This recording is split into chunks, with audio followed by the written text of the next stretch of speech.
So the operation is in Balochistan that started yesterday is still continuing today, and obviously there's a large number of security personnel that have actually been deployed in this area.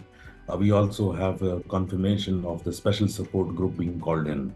What we know so far is that in the last 24 hours, there were about 150 plus passengers that were released either by force of the security forces or either they were non-combatants and that is why they were released.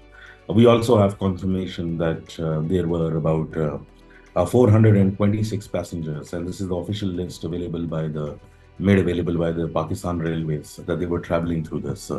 About 200 plus, and to quote an exact figure from what we know so far is 214 people have been taken hostages, out of which 17 have been taken away from the site on where this incident actually took place in the first instance. The casualty figures that we have so far is that we have 11 confirmed deaths, and there are some injuries as well. From Balochistan till this morning, we've seen some security personnel brought in as injured, as well as some of the passengers as well that managed to reach Quetta as well. So the situation remains fluid. Last night, we saw a statement from the Baloch Liberation Army that actually claimed responsibility for this attack.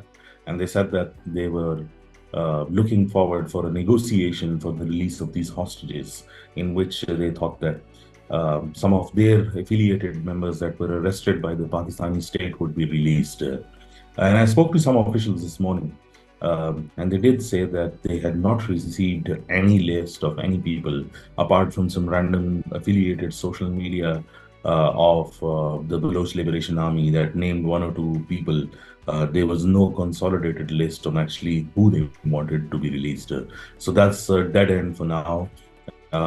We do know that there is lesser movement in this area. This area is in a zone which has very limited communication. There's hardly any cellular network coverage in this locality as well.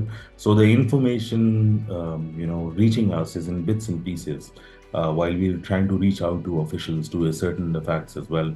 But there's a lot of rumor mongering that's going on, and there's a lot of lack of information as well. So simultaneously, this entire cybersphere as well as TV screens are filled with a lot of disinformation. Yes, please.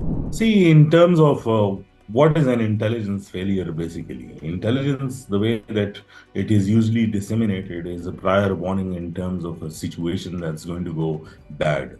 As far as the situation in Balochistan is concerned, I think it's post-intelligence. Everybody knows and actually what's happening. We've seen an increased trend since August 2024, in which a large number of different groups affiliated with Baloch separatists that have not just consolidating themselves, but have been targeting in large swaths security installations. But a new trend that we see is that they're actually taking over territory, including villages, including highways, including certain parts of districts, and then they're resisting the security forces. I think that's enough of an indication that if a non-state actor is challenging a state and managing to leverage its authority on a certain space, uh, you don't need intelligence to actually find out on how bad the situation is. So it was only a matter of time for this to actually happen. What we can question is the state's response, and I can tell you with great authority that since yesterday there has been talk about massive response to this incident, because obviously, as you mentioned, that this is one of the largest kidnappings or hostage incidents, and it's not just civilians. There's a number of security officials that have been kidnapped as well. So I mean, in terms of the local dynamics of the national security space are challenged, but obviously it becomes a larger embarrassment internationally also, because Balochistan has been a contentious issue. In terms of collaboration with the TTP and BLA, there is no ideological collaboration that we actually see.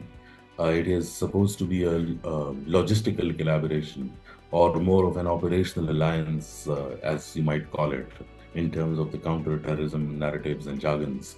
But the BLA obviously has become stronger. The Pakistani state has accused Afghanistan consistently because the numbers that they have is about 70,000 of Baloch population living in Afghanistan that have been manipulated by external forces, particularly hostile intelligence agencies. That's the accusation of the Pakistani state has against Afghanistan and several other countries as well regionally of supporting these groups, if not financially, then aiding them diplomatically as well.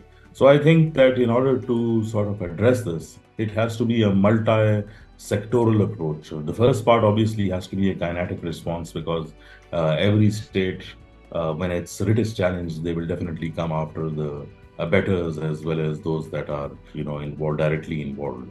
The second part of it, but for a conclusion in terms of what a conflict-ridden society will actually look forward to, is that you will require diplomatic support. So Pakistan needs its allies or friends, and more sarcastically, if any of those are left, to sort of come together and pressurize those countries that have actually been supporting these separatist movement inside Pakistan's borders.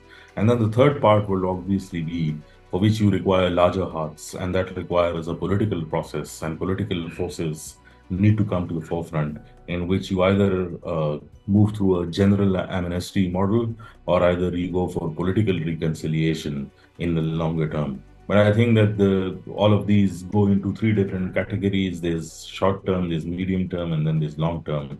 In the immediate short-term response, definitely it will be a kinetic response. And the Pakistani state, it looks very clear now that they will respond in Balochistan. It's not just Maulana Fazlur Rahman. I mean, you have these discussions now at the floor of the house in Balochistan, where politicians are actually speaking about it. And as all of us know, because people in this country know a lot of things, that despite the fact that all the engineering that goes into Balochistan's electoral process and all the blue-eyeds have been elected to the parliament over there, even if they are criticizing the government and those powers that bring them into power, that means that the situation is terrible. And obviously, this is not going to be, something that's going to change overnight.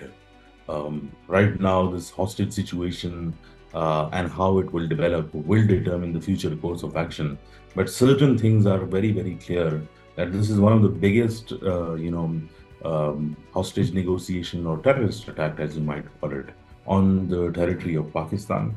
It has already created a situation in which the government and its security apparatus would have no other option than to go back, to go after those that are involved.